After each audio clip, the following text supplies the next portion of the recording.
I'm Dani from Edgeworth Physio, and welcome back to my fourth and final part in my injury prevention series. Disclaimer as always that this is for educational purposes only and is not medical advice.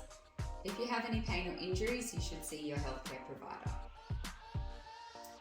So today we're looking at preventing knee pain.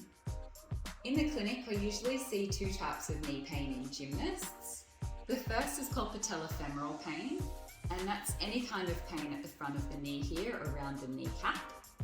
And the second is called Osgood-Schlatter's, which is generally felt a little bit lower on this bony lump underneath the knee. And that's generally known as a growing type pain because it often happens in periods of rapid growth.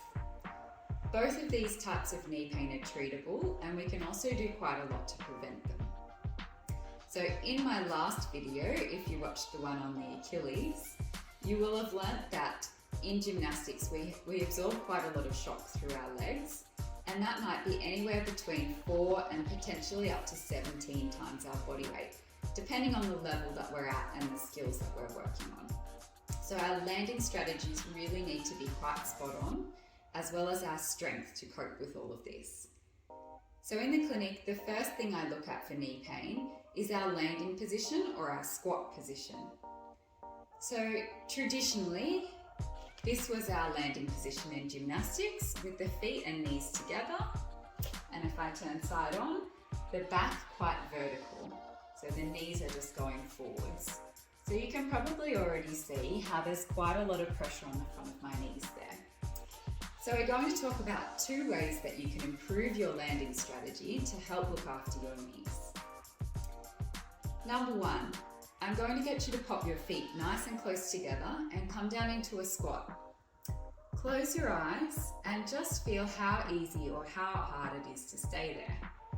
You might notice that I'm doing a little bit of wobbling because my base of support, so the width and area that my feet are covering on the floor, is quite narrow, it's quite small.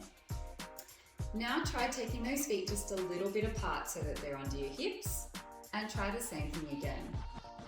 Even with the eyes closed, this should feel a lot more stable because we've got a lot more of the floor to work with. That means that when we're coming down out of a skill and landing, we've got a lot more room for error and a lot more stability, which is really going to help out those knees as well as the rest of our body.